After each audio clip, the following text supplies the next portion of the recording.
Hari ini saya mau kita belajar dari sebuah mazmur yang tidak populer. Tapi saya suka kitab mazmur. Mengapa demikian? Karena kitab mazmur itu realistis ya. Menjamah setiap realita kehidupan dan jenis-jenis orang.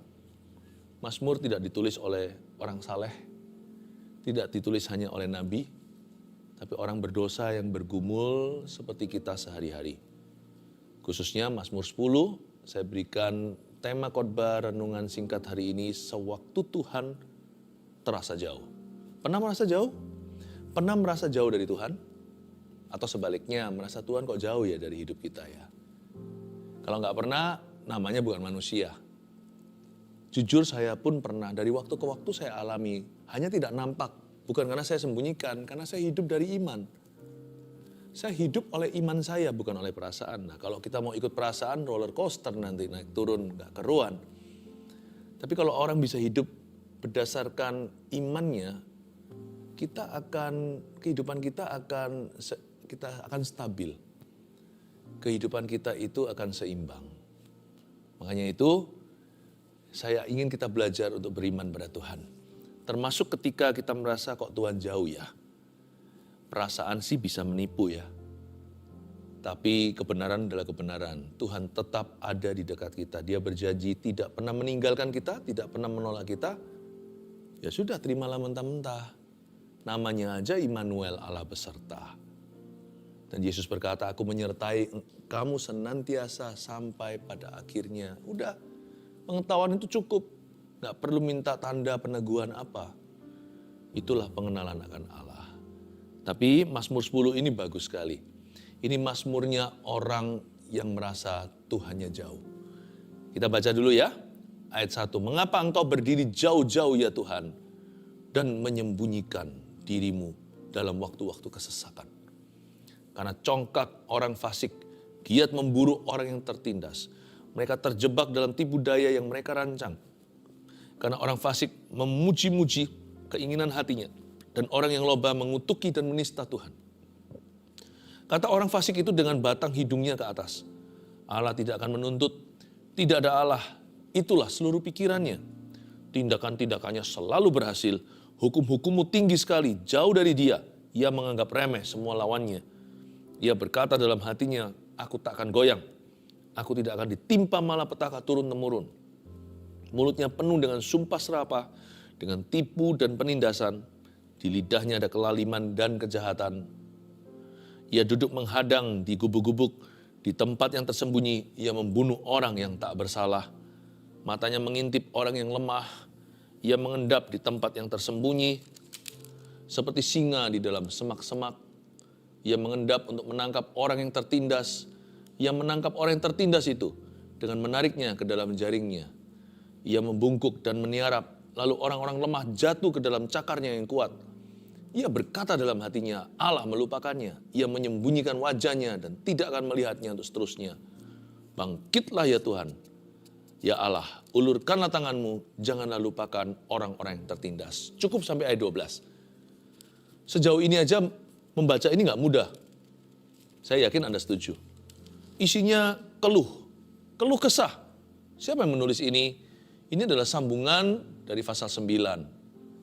Pasal 9 ayat terakhirnya itu bunyinya sela, berarti ada kata pause, berhenti, karena Mazmur itu lagu.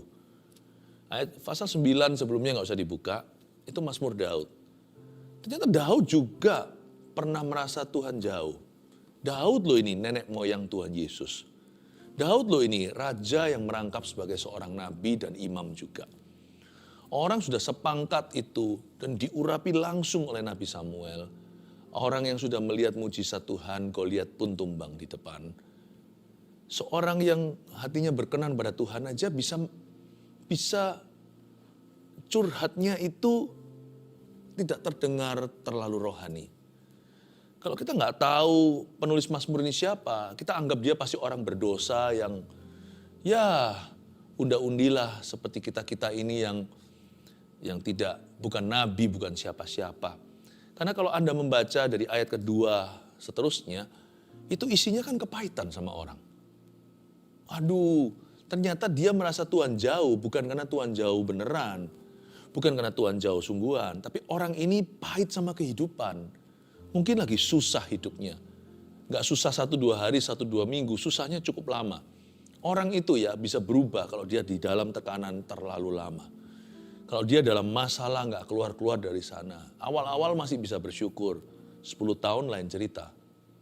Mazmur pasal 10 ini adalah mazmur orang yang berkeluh kesah.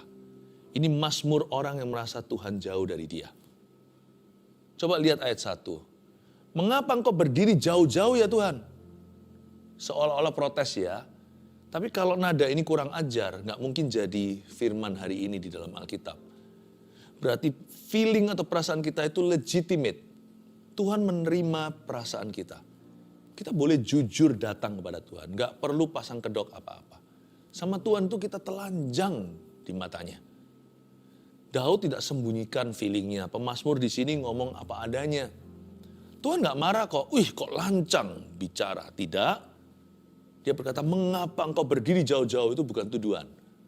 Dia hanya ungkapkan perasaannya. Aku merasa Tuhan hari ini, akhir-akhir ini, di hidupku sekarang ini, engkau itu berdiri jauh-jauh. Engkau menjauhi doaku. Rasanya itu susah gitu cari Tuhan. Mengapa engkau berdiri jauh-jauh ya Tuhan? Dan mengapa engkau menyembunyikan dirimu dalam waktu-waktu kesesakan? Masa Tuhan itu mau jadi Tuhan kita di waktu-waktu senang aja? Masa waktu kita susah atau anak-anaknya dalam kesesakan Tuhan cuci tangan? Enggak kan? Jadi kalau kalimat ini di ayat 1b kedengaran seperti suatu kalimat yang rude. Kalimat yang gak boleh ngomong gitu sama ortu atau sama orang tua. Apalagi sama Tuhan. Tapi Tuhan oke tuh. Jadi firman, hari ini jadi logos, jadi Alkitab tertulis. Kenapa engkau menyembunyikan dirimu dalam waktu-waktu kesesakan? Bukanlah sebuah fakta. Hanyalah sebuah ungkapan perasaan. Sah-sah saja. Sekali lagi, perasaan kita itu sah-sah saja. Tapi perasaan kita bukan finalnya. Perasaan kita boleh legitimate di hadapan Tuhan. Tapi Tuhan tidak menganggap perasaan itu final. Jangan jadikan perasaan Anda itu omega. Alfa omega yang awal dan akhir. Perasaan bukan yang awal. Perasaan juga jangan menjadi yang akhir. Jangan menentukan tindakan. Perasaan kita boleh sah di hadapan Allah, tapi tidak final. Nah sekarang kalau kita baca ayat berikutnya, kita baru mengerti mengapa ya Daud itu merasa jauh dari Tuhan. Mengapa dia merasa jauh dari Roh Kudus? Ternyata di sini ada faktor M-nya, faktor manusia atau faktor O, yaitu orang. Biasanya orang itu gak ngerasa semerta-merta lalu tiba-tiba jauh, rasa jauh dari Tuhan atau Tuhan jauh dari dia. Biasanya ada pengalaman-pengalaman pahit, ada masa-masa susah, ada masa paceklik berkepanjangan, dan itu pertama pelan-pelan menggerus hati dan rohani. Sehingga dia awalnya itu jatuh cinta sama Tuhan, dia kehilangan visi dan tujuan. Mulai disorientasi, mulai tidak termotivasi. Lama-lama hatinya hambar. Hatinya kecut, hambar, kepahitan, kecewa. Semua itu virus-virus rohani dan virus-virus emosi. Karena congkak orang fasik. Giat memburu orang yang tertindas. Mereka terjebak dalam tipu daya yang mereka rancangkan. Dia mulai singgung orang congkak. Kira-kira ginilah bahasa modernnya. Orang itu sombong kali ya. Gitu aja bangga, gitu aja gaya.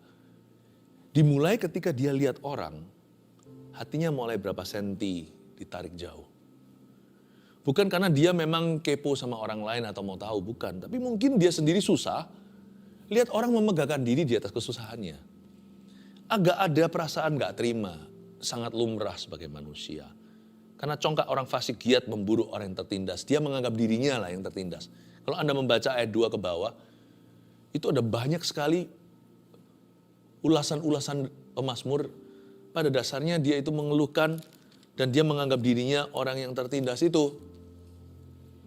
Dan dia mulai sindir dalam doanya. Gak tahu apakah doa atau tidak, pokoknya dia berkeluh kesah. Tapi mazmur itu lagu, jadi lucu ya. Dasar pemusik, dasar seniman. Bagusnya di sini kalau takut akan Tuhan. Kita bisa ekspresikan perasaan lewat lagu. Dia bikin lagu tapi isinya keluhan, ya nggak apa-apa lah. Mendingan daripada berdosa. Boleh marah, tapi jangan berdosa. Dalam marahnya Daud pun nyanyi. Tapi isinya curhat semua. Sombong orang itu Tuhan. Sombong banget orang itu. Ayat 3, karena orang fasik memuji-muji keinginan hatinya. Dan orang yang loba mengutuki dan menista Allah, menista Tuhan. Awal mula dia menaruh dirinya di posisi Tuhan. Bersama Tuhan maksudnya. Dia nggak terima lah. Orang itu kok bicaranya sembarangan, sembrono terhadap yang Maha Kuasa. Tapi ini ironis kalau Anda lihat ayat 1. Dia sendiri ngeluh ke Tuhannya. Dia sendiri ngeluh ke Tuhan Yesus. Mengapa engkau berdiri jauh-jauh Tuhan? Mengapa engkau menyembunyikan dirimu waktu aku sesat? Kenapa kau diam aja disikat orang? Dan sekarang aku disikat orang, Tuhan juga diam. Ingat ya, selalu ada hubungan. Kalau kita nggak jaga hati sama sesama manusia, lama-lama kita juga akan kebobolan sama Tuhan. Orang yang nggak jaga spiritnya terhadap orang, orang itu akhirnya spiritnya pun rusak. Persekutuannya dengan Roh Kudus. Misalnya kita bisa marah sama kawan teman kita, atau bahkan sama saudara sendiri, saudara kandung. Nanti kan hati kita jadi nggak keruan, perasaannya jadi susah doa ya kan? Memuji, wah pengaruh sudah. Udah nggak ada tuan-tuanan, udah nggak kerasa tadinya merasa hadirat Allah, kasih mula-mula, nggak merasakan iman dan visi Tuhan. Oh buyar semua. Karena itu hati-hati, jaga hati terhadap manusia itu sama dengan menjaga hati terhadap Allah. Jaga, jangan sampai kecolongan di sana. Ayat 4. Kata orang fasik itu dengan batang hidungnya ke atas. Wah, kata-katanya mulai kasar, pakai batang hidung segala. Allah tidak akan menuntut. Tidak ada Allah, itulah seluruh pikirannya. Jadi kalimat dan kata-kata orang-orang yang sombong melawan Tuhan membuat hati Daud gregetan.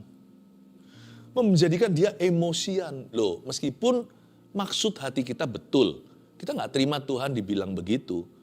Tapi caranya salah. Petrus kan nggak terima gurunya mau dirampas dari dia.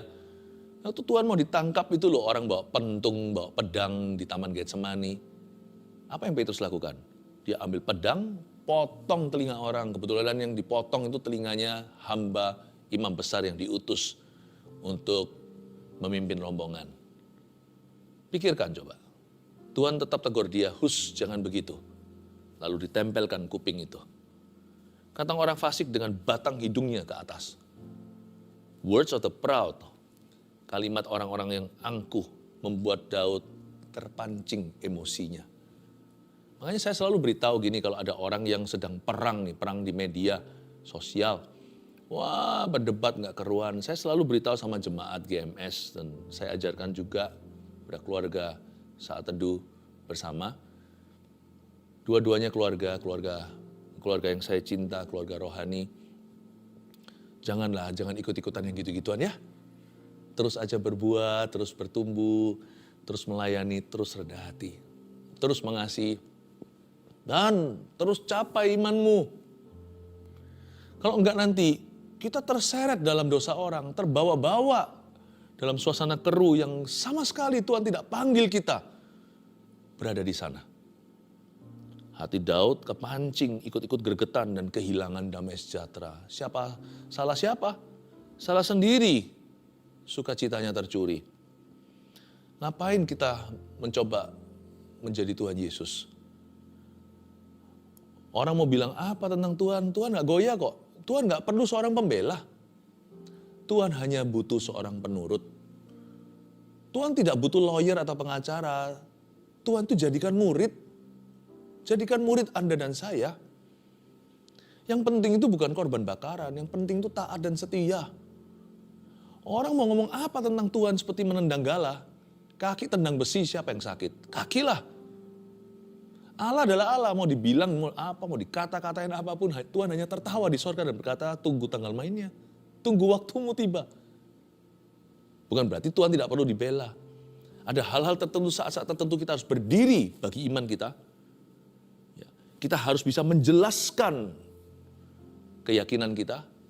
Dan kita tidak boleh menyangkal nama Tuhan.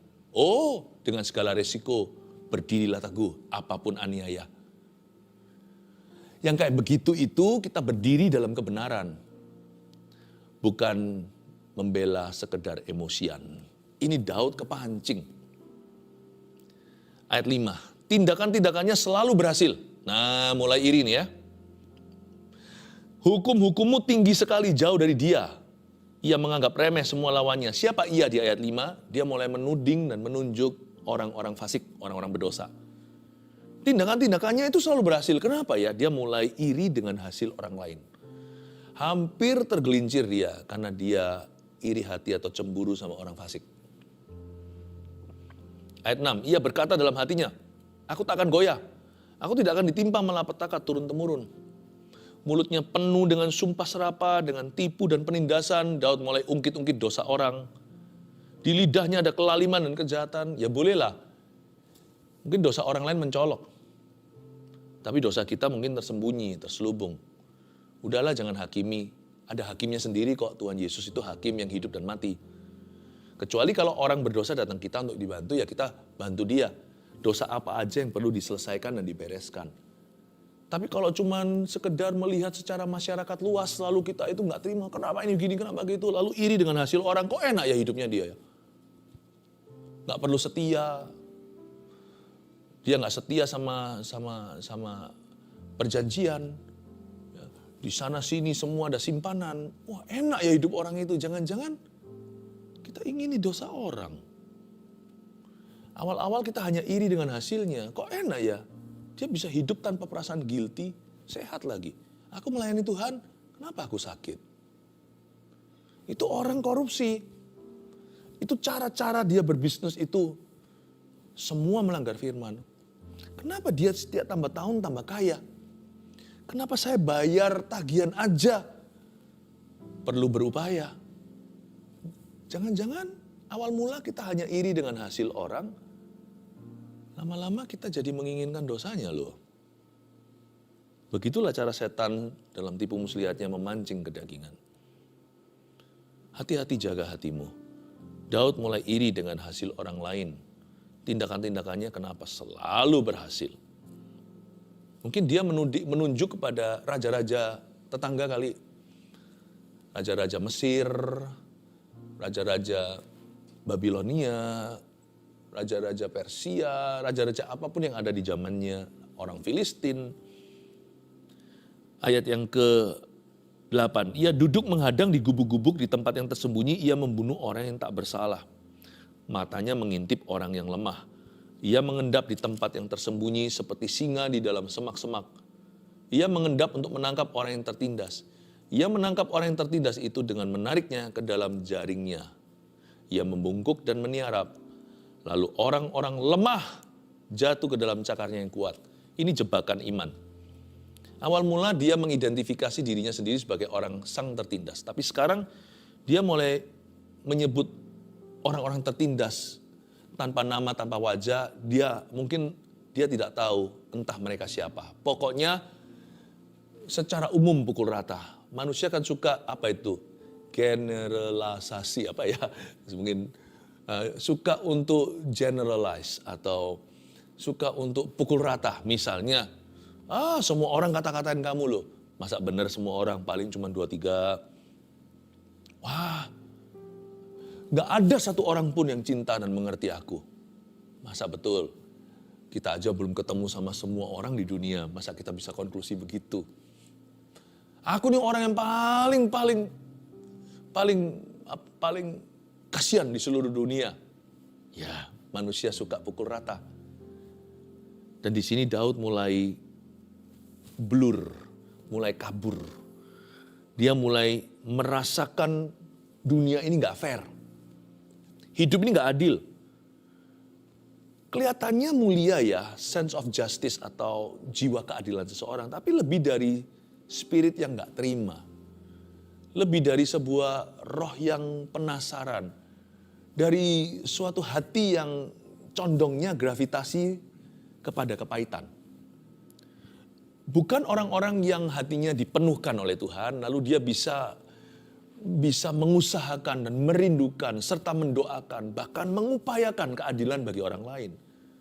Ini orang yang memuji orang dengan harapan supaya dia dipuji. Jadi itu hanya pancingan. Lain cerita kalau hati kita sudah penuh dengan rasa aman dari Tuhan, kita memuji orang lain itu tulus. Nggak kepingin dipuji kembali. Ada orang yang menginginkan keadilan karena dia sendiri merasa, aku nggak diperlakukan secara adil. Jadi benar-benar yang dia perjuangkan bukan orang lain sih, dirinya sendiri. Itu penasaran sudah sampai di tingkat tertinggi. Sampai-sampai semua pikiran udah kabur, pandangannya pun gak jelas siapa sesungguhnya yang dia bela.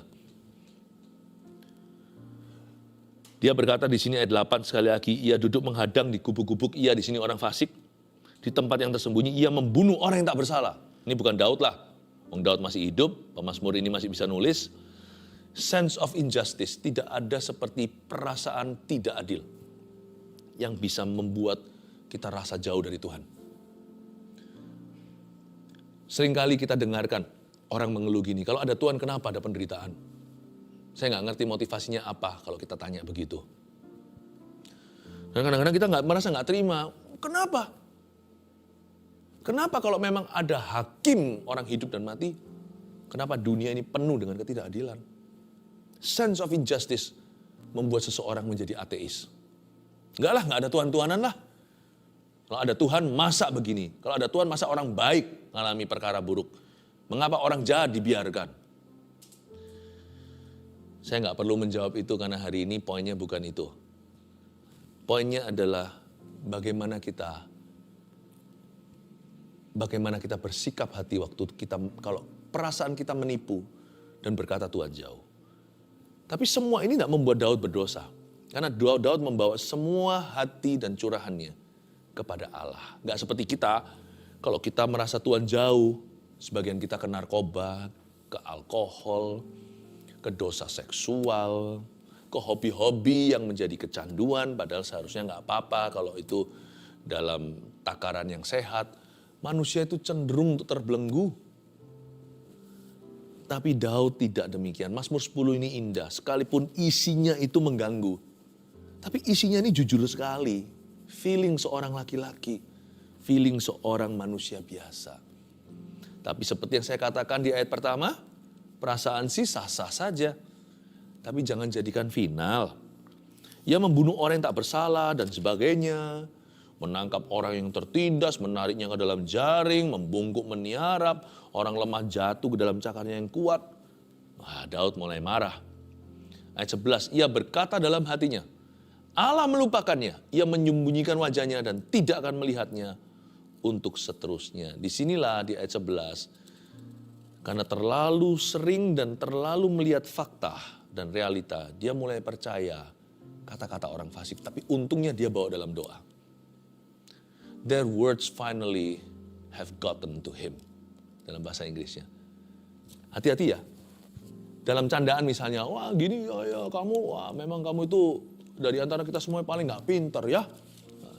Sekarang gak apa-apa. Tapi waktu kita gagal kerja, itu kata-kata kembali. Padahal tadi hanyalah bercanda. Bisa jadi loh. Bisa jadi. Karena kata-kata orang di ayat 11, dia kerap kali mendengarkan, Allah melupakannya lah, Tuhan udah lupa sama kamu. Yang menyembunyikan wajahnya, anak tirinya Tuhan Yesus lu, gitu ya. Tidak akan melihat untuk seterusnya, apalah. Bukan hanya candaan, kadang-kadang orang bilang beneran. Waktu kita kuat imannya, itu gak memban. Tapi waktu kita lemah, dan kalau kita tidak hati-hati menjaga hati, kita tidak melihat pada firman, sedangkan Alkitab mengatakan orang benar hidup oleh imannya, bukan oleh penglihatan, kita hanya lihat realitas sekeliling kita. Jangan-jangan, kata-kata yang dulu tidak mempan sama kita, sebab kita lawan, dan kita tahu kata-kata itu tidak benar, jangan-jangan, di lain kesempatan, dia mulai merayap dan merasuk di dalam hati dan pikiran. Iya betul ya, Tuhan itu gak ada. Tuhan itu gak peduli. Lain hari, kalimat itu berkuasa menjatuhkanmu. Ini berarti hati-hati apa yang kau dengarkan. Juga hati-hati gunakan mulut dan lidah bibir kita. Tapi memang ada orang yang terlalu sensitif, saya ngerti ya. Kita ngomong apapun juga gak boleh bercanda sama sekali. Ya gak bisa begitu juga, jangan terlalu apa ya. Di dunia ini memang penuh dengan kuman. Kalau Anda keluar rumah langsung jatuh sakit, nah itu kita mesti berdoa supaya antibodinya kuat. Nggak bisa lah ya, dunia itu sempurna. Kata-kata orang juga nggak bisa sempurna, jadi kita juga bisa jaga hati. Tapi sebisa mungkin kalau kita sadari, hati-hati. Dan juga perlu hati-hati apa yang masuk ke dalam telinga kita. Teman-teman bisa ngomong sesuatu sama dirimu. Oh kamu itu gitu, kamu itu gitu. Mungkin dia canda aja. Canda, komentari cara kita berbaju. Atau komentari cara kita berbicara. Atau mungkin komentari kalau yang mahasiswa grade-nya atau nilai angka sekolahnya atau tampangnya atau atau gerak-geriknya atau whatever atau performanya. Hari engkau kuat itu enggak apa-apa. Nanti kalau tidak jaga hati itu kembali. Makanya itu jangan setiap kalimat orang itu dimasuk hati. Nanti lama-lama bukan masalahnya dengan orang. Nanti lama-lama problema kita bukan dengan sesama manusia. Nanti itu bisa ngantem virusnya hubungan kita dengan Kristus. Tuhan gak salah-salah apa-apa. Tuhan gak andil dalam semua yang negatif itu. Tiba-tiba kita bisa negatif sama Tuhan Yesus dan kita berkata, engkau jauh. Mengapa engkau meninggalkan aku? Mengapa engkau berdiri jauh-jauh? Dalam waktu kesesakanku, kenapa engkau bersembunyi? Loh gimana sih? Karena hati kalau sudah diisi dengan kepahitan, negativity, lama-lama dia sendiri juga gak bisa rasakan hadirat Allah. Dan dia kehilangan perspektif sorga. Lalu ujungnya apa? Tuhan yang disalahkan. Kita gak jaga hati kok Tuhan yang kita yang gak jaga hati, kenapa Tuhan yang dituduh? Kenapa Tuhan engkau menjauh? Ayat 12. Bangkitlah Tuhan, ya Allah, ulurkanlah tanganmu. Oh saya kira di ayat 12a, kalau pemazmur berkata begini berarti minta pembalasan kan. Memang Daud sedang dirongrong orang sih. Kalau kita baca ayat 2 sampai 11, sudah sangat jelas. Daud dicari gara-gara, udahlah rangkumannya singkat. Banyak musuh yang melawan dia dan berbuat yang tidak-tidak dan melakukan ketidakadilan. Pokoknya Daud itu dibully. Baik secara terang-terangan maupun tersembunyi, terselubung atau frontal. Daud berkata, bangkitlah ya Tuhan, ya bangkitlah Tuhan, ya Allah, ulurkanlah tanganmu. Itu kayak anak yang sudah merapat ke ayahnya, lalu papa punya tangan diangkat ketika dia dipukuli sama teman-temannya. Ketika dia dihina, diejek, diludahi, ketika tangan papa diangkat, bangkitlah Tuhan, ya Bapa ulurkan tanganmu. Kalau hati kita pahit, tangannya Papa yang besar itu akan kita ayunkan untuk memukul kepala musuh-musuh kita. Yang notabene adalah teman-teman sekolah. Saya kira begitu ya. Makanya saya tahu di ayat 12 ini Daud menang. Saya tidak lanjutkan di ayat berikutnya. Ini konklusi. Karena dikatakan berikutnya setelah bangkitlah Tuhan ya Allah ulurkan tanganmu. Lanjutnya coba, janganlah lupakan orang-orang yang tertindas. Daud tidak meminta pembelaan apalagi pembalasan. Daud minta penyertaan. Kalau tangan diangkat saya kira untuk pukul atau untuk balas. Ternyata anak kecil yang mengangkat tangan ayahnya yang sudah merapat. Bukan dipukulkan ke kepala teman atau lawan itu. Tapi ternyata di tangan itu dia taruh untuk mengelilingi di pundaknya, atau bahkan ditaruh di atas kepalanya untuk elus-elus kepalanya, untuk memberi rasa aman, dan dia masuk dalam pelukan sang Papa. Berhenti juga pukulan musuh.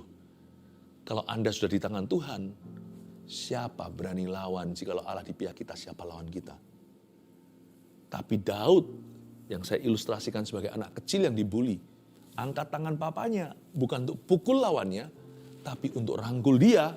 Itu jauh lebih hebat. Kalau pukul orang, ya musuhnya pergi. Tapi tidak terjadi intimasi atau keintiman. Tapi ketika terjadi keintiman dengan Tuhan, tangan itu dipakai untuk merangkul dirinya ke dalam pelukan Bapa. Musuh pun ikut berhenti, mana berani. Di sini saya tahu waktu Tuhan merasa jauh. Justru itulah kesempatan terindah untuk meminta dia, untuk mendekatkan diri kepada Allah. Jangan minta pembalasan kepada orang-orang yang membuatmu kepahitan. Justru kalau kita merasa Tuhan itu jauh, poin ke-1 tulis ini. Merasa Tuhan jauh bukan berarti Tuhan sungguhan jauh. Itu dulu, kebenaran ini harus tertancap dalam hati. Merasa Tuhan jauh bukan berarti Tuhan sungguhan jauh. Yang kedua, jangan lihat manusia sewaktu gusar hati atau gelisah. Ini pelajaran berharga hari ini di saat teduh bersama. Soalnya kalau kita tambah lihat orang, kita akan semakin merasa galau. Dan Tuhan akan serasa semakin jauh. Jangan lihat manusia. 3. Waktu kita itu merasa Tuhan itu jauh, nah di situ kesempatan emas untuk kita meminta penyertaan. Makanya itu poin ketiga bunyinya, lebih baik meminta penyertaan daripada pembalasannya. Udah orang bukan urusanmu dan urusanku. Tuhan, kalau aku merasa Engkau jauh, dekatkan aku. Sebab faktanya, bukan Tuhan yang jauh, aku yang jauh. Kalau saya merasa Tuhan jauh, itu bukan Tuhan yang jauh. Aku yang jauh, aku yang menjauhkan diri. Ya salahku sendiri. Kenapa aku jauh? Karena terlalu banyak lihat manusia. Atau bahkan terlalu banyak melihat diri sendiri. Dekatkan aku. Minta keintiman dengan Roh Kudus. Minta kedekatan. Minta hadirat Allah dinyatakan. Dan ketika kita meminta penyertaan, itu jauh lebih baik daripada pembalasan. Sebab jikalau kita sudah bersama dengan Tuhan di pihak kita. Kaget ya? Siapa lawan kita? Haleluya.